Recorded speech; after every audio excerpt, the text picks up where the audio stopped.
am Jyoti, working as Associate Professor in ECE Department in Vaageswari College of Engineering. Now I am going to tell the topic in subject antennas and wave propagation, and my topic is today antenna arrays.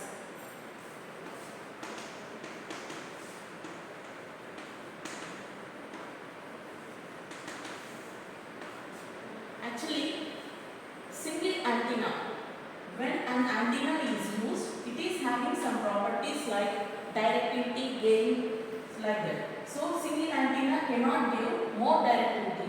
So for that purpose, we are going to take some group of antennas called as antenna arrays, which are going to increase the directivity to improve the signal strength. So there are actually 4 types of antenna arrays. Those are broadside array, which is abbreviated as ECE, and EFA, end-fire array, collinear array, and parasitic array. Broadside array. Broadside array means here the antenna elements are connected with uniform distance in each, and also all are fed with equal amplitude and equal phase. All antennas are fed with equal amplitude and equal phase. So here we are going to get the directivity which is perpendicular to the antenna axis. And then the next one is EFA, end-fire array, which is fed with all antennas in the array are fed with equal amplitude and opposite phase. Means here one is given with 0 degrees phase shift and another is given with 180 degrees phase shift, and like that 0 degrees and 180 degrees phase shift, such that we are going to get the directivity which is parallel to the antenna axis. Then collinear array. Collinear array is nothing but here the antennas are fed with one above the other.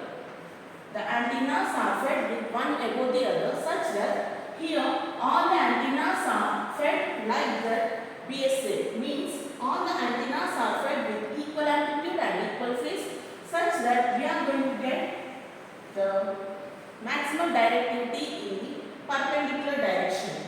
The next is parasitic array. Parasitic array means here only one antenna is fed with the external supply, such that this is going to give the direction in both directions, positive and negative, and the other antenna which is not fed with external supply, this is called as parasitic elements. The antennas which are fed with external supply is called diamond element. Means in the parasitic array there will be only one diamond element and number of parasitic elements, such that it is going to drive the parasitic elements without giving any external supply.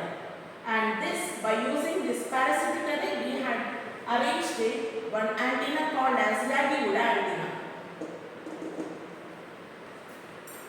Yes, by using this parasitic array, we had designed one antenna called as Yagi-Uda antenna. Yagi and Uda are the 2 scientists, Japanese scientists. They had designed the Yagi-Uda antenna such that only one antenna is fed with external supply like this, and the antenna which is kept at a distance of 0.55 distance, and the length of this antenna is 5% more than the diamond element, and then the antenna which is placed in front of this parasitic element is called director. This is called director. This is called diamond element. This is called reflector. By using parasitic array phenomena, this antenna is designed such that only one antenna is fed with external supply, such that whenever it is going to radiate in both directions, then the antenna which is placed with more distance, 0.5% more than this, is reflecting back. All the waves are reflected in front, such that here when the radiation is going to touch this, then it is reflected only in the front back. There are no radiations in this backward direction. Then here whenever the signals touching this antenna, these are going to give in front direction, and also the waves which are coming from this reflector are also touching this director and moving towards, such that we are going to get the maximum direction with high directivity and high gain with no backward radiation, such that this antenna is practically used in our for TV broadcasting purpose. And also this antenna is having some features like it is lightweight, low cost, and easily it can be designed. So this is the antenna which we can see practically in our olden days, Yagi-Uda antenna. The next type of antenna is horn antenna. So horn, in the name itself it is like this. The shape of antenna is in the shape of horn, such that here the two edges, the aluminium plates are in the flaring shape, such that these are open to the air, and here the mouth of the antenna is closed in the flaring shape, and here these are fed with external supply by using the waveguide. This is waveguide, and here the external supply is sent, and whenever the wave is coming here, by using the mouth of this shape, the signals are moving and those are coming outside to the air with the high input impedance. So without any loss, the total signals, whatever those are radiating here, those are coming and going into the air with impedance. So here, actually these are the waveguides. We can feed the external supply with any devices. Just like here in this horn antenna, we are fed with the waveguides.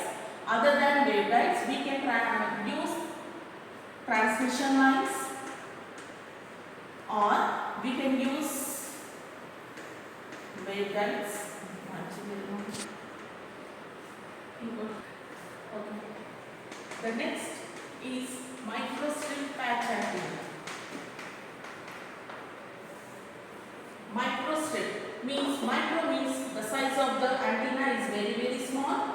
This antenna is mostly used in our mobiles, such that there is a patch card like this. On the patch, just a small antenna is connected like a patch. So this is actually the dielectric substance, which it is not directly connected to the earth. The earthing is not done here, so that it is not, this antenna is not directly connected to the ground. So the conductivity of ground and this antenna are separated by this dielectric substance, and these are fed with the external supply through the transmission line.